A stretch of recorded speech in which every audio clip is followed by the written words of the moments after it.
Question आएगा, मैंने question दिया आपको कि राइट अ शॉर्ट नोट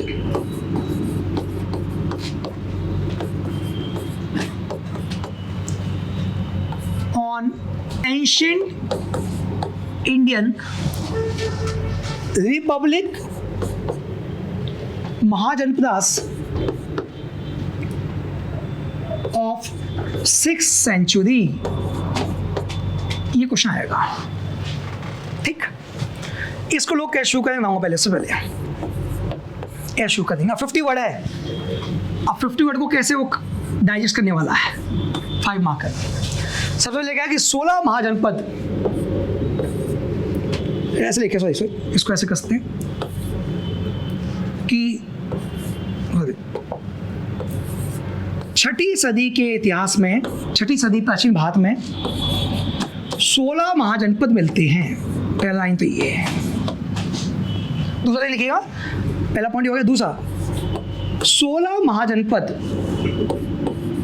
की जानकारी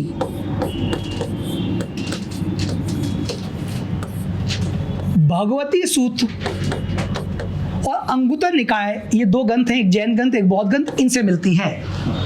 तीसरा पॉइंट, 16 महाजनपद में 2 तरह के महाजनपद थे, राजतांत्रिक और गणतांत्रिक।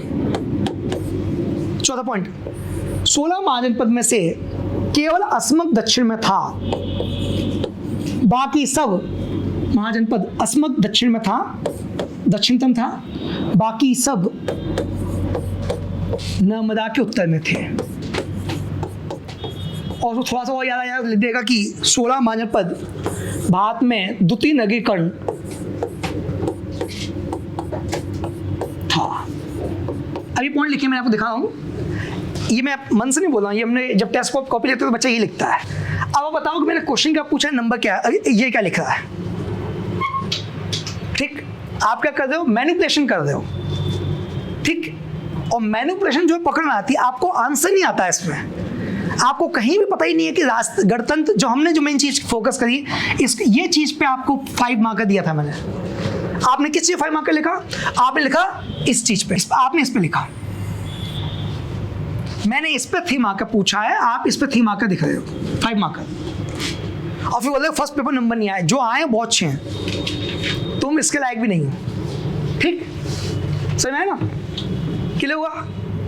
ये बहुत बड़ी बेवकूफ़ी। और फिर इस तरह से आपका क्या है, पूरी कॉपी का इंप्रेशन खा हो जाता है टीचर का मन, वो समझ जाता है कि इसने पूरी कॉपी में बत्ती दी है और आप स्मार्ट होने की कोशिश कर रहे हो। मैंने क्या पूछा, रिपब्लिक मोनार्की महाजनपद, गणतंत्र महाजनपद पे लघुलेख की है, वो क्या लिख रहा है, महाजनपद लघुलेख। बात समझ में आई। तो ये गलतियां कॉपी में मेंस में नहीं करनी है, और इन गलतियों से बचने का एक तरीका है कि अपना नॉलेज का लेवल बढ़ाओ, और कोई तरीका नहीं है। ठीक, या फिर क्वेश्चन छोड़ के आओ, तो छोड़ने तो वैसे नंबर ज़्यादा है। ठीक, तो बेटर है कि हम पढ़ लें, और वो आज ही इसी समय पढ़ने साथ साथ। अब मैं इसका एग्जैक्ट आंसर क्या है वो बताता हूँ। इसका आंसर से शुरुआत करेंगे हम। पहला पॉइंट 5 मार्कर है। ठीक है, 5 मार्कर हम शुरू करेंगे कि भारत में 6th सेंचुरी, 6ठी सदी में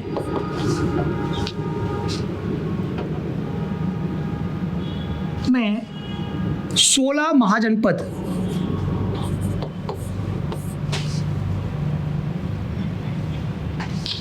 पाए जाते हैं, जिनमें 2 तरह की शासन की व्यवस्था थी, राजतांत्रिक और गणतांत्रिक। ठीक, ये जो गणतंत्र थे बेसिकली ये मतलब अल्प गणतंत्र थे, जिसमें शासन एक समूह के द्वारा किया जाता था। शासन की शक्ति समूह के हाथ में थी, इसलिए इसको अल्प गणतंत्र कहते हैं। इस तरह के गणतंत्र जो थे, गणतंत्र 2 तरह के थे। एक वो जो एक कुल के द्वारा शासित थे, और दूसरा वो जो एक से अधिक कुल के द्वारा शासित थे, जैसे वज्जी वगैरह। चौथा पॉइंट, गणतंत्रों की मौजूदगी हिमालय की हिमालय की पदस्थली, फुट हिल्स, हिमालय के फुट हिल्स में मिलती है। और गणतंत्रों की सबसे बड़ी ताकत थी कि ये परस्पर चर्चा कर प्रत्येक निर्णय को लेते थे, परस्पर चर्चा कर प्रत्येक निर्णय को लेते थे। चर्चा, वार्तालाप।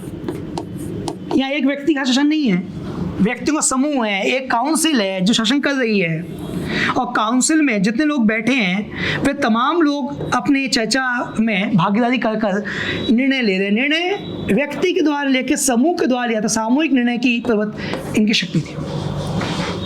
गणतंत्रों की सबसे शक्ति यही थी, परस्पर वार्तालाप। प्रत्येक निर्णय को वो परस्पर वार्तालाप से लेते थे, ठीक। और गणतंत्रों की सबसे बड़ी कमजोरी भी यही थी, परस्पर वार्तालाप, ठीक। प्रिलिम्स में आ जाए कि 6वीं सदी के गणतंत्रों की सबसे बड़ी कमजोरी, गणतंत्र आगे आप देखोगे कि आगे बचेंगे नहीं। 6वीं सदी के मध्य आते आते केवल 4 बड़े महाजन बचेंगे, बाकी सबका सुपड़ा साफ, और उनमें से आगे का मगध निकल के आएगा। तो ऐसा क्या था कि गणतंत्र अपना अस्तित्व बनाए नहीं रख पाए आगे। गणतंत्र की कौन शक्ति थी जिसके कारण वो फल फूले? वो थी उनकी परस्पर चर्चा। और परस्पर चर्चा होने से क्या होता था, किसी भी निर्णय को लेते थे तो उसमें मैक्सिमम कंसेंस, अधिकांश चिंताएं, अधिकांश जो विचार शामिल होते थे, और उसमें त्रुटि या एरर की संभावना कम होती थी। लेकिन प्रत्येक निर्णय परस्पर चर्चा से लिया जाएगा, यह इनकी कमी भी थी। बताता हूं आपको, वज्जीय गणतंत्र था, और वज्जीय गणतंत्र को जीतने के लिए मगध का राजा अपने मंत्री वस्कार को भेजता है भगवान बुद्ध के पास।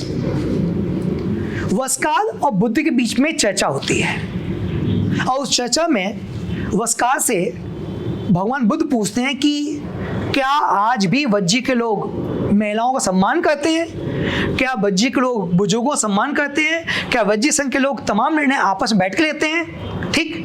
अंत में बुद्ध ने कहा कि जब तक ये सब बातें चल रहेंगी तब तक वज्जी जो है अवचित रहेगा।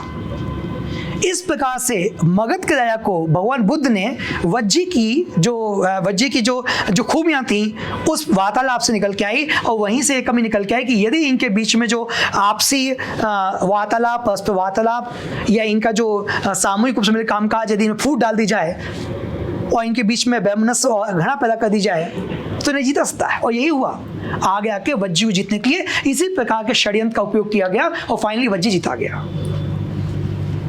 तो ये परस्पर चर्चा करने की इनकी जो तरीका था, वो इनकी शक्ति भी थी, वो इनकी बताते हैं। लास्ट में कंक्लूड हम करेंगे एक लाइन के लिए। इस प्रकार भले ही ये वर्तमान गणतंत्र के समान नहीं थे, लेकिन प्राचीन भारत में गणतांत्रिक व्यवस्था की मौजूदगी भारतीय राजनीति या भारत में राजनीतिक जो गहराई है, राजनीतिक जो व्यवस्थाएं हैं, ठीक, ये कितनी परिपक्व है, कितनी प्राचीन है, उसको देखने का उदाहरण है। हम इसको मॉडर्न डेमोक्रेसी से कंपेयर नहीं करते। We can't compare this gana system with modern democracy, but there was some type of democracy was there at that time. ये हमें दिखाता है, और ये दिखाता है कि लोकतांत्रिक मूल, गणतांत्रिक मूल भारतीय इतिहास में प्राचीन काल से ही रहे हैं, भले ही वो आधुनिक गणतंत्र के रूप में हो ना हो। जब इस तरह से इस आंसर को कंक्लूड करोगे तो आपकी कॉपी बाकी से अलग खुलेगी, और ये कोई एक बच्चा करेगा, और जो एक बच्चा करने वाला है वही आगे आके रैंक लेके आएगा। बाकी सब जो करने वाले हैं वही करेंगे। आपको यदि मेरी बात पर विश्वास नहीं है तो आप भी कोई जो दोस्तों मित्र हों तो उनसे आज इस क्वेश्चन चर्चा करिएगा, वो यही बोलना शुरू करेगा। ठीक, मैं पहले बोल दूँ क्योंकि मेरे को तो 11 साल अनुभव हो गया कॉपी चेक करते हुए, टेस्ट की सब देखते हुए। ठीक, हर बैच में ऐसे ही 90% ये लिखते हैं, और अभी भी मैंने पढ़ा दिया आपको, लेकिन जिस दिन टेस्ट लूंगा आप में से अधिकांश लोग वही लिखेंगे। एक या दो जो यहाँ पे आएगा, कोई टाइम कम होगा उसको रट्टा मार के आते हैं, वैसे ही फ्लो लिखना शुरू करते हैं। महाजनपद देखा, महाजन टूट पड़े उसके ऊपर। ठीक, आगे कुछ है कि नहीं है वो बाद देखेंगे, अभी तो महाजनपद टूट पड़े उसके ऊपर नहीं। क्लियर? इस टाइप का माइंडसेट चलता है कॉपी आंसर राइटिंग करते समय। ये है क्या बात सही? कितने लोग मेरी बात सहमत हैं? 1 2 3 4 5 6 सहमत हैं, मतलब मान रहे हैं आप। यही हम लोग करते हैं ना। चलिए आगे बढ़े। पॉइंट्स बन गए। ये मैं नोट्स में और दे दूंगा, बट इसको आप लिख भी लेना साथ साथ। ठीक, ये जो आपके खुद के नोट्स होंगे ज़्यादा बेटर रहेंगे।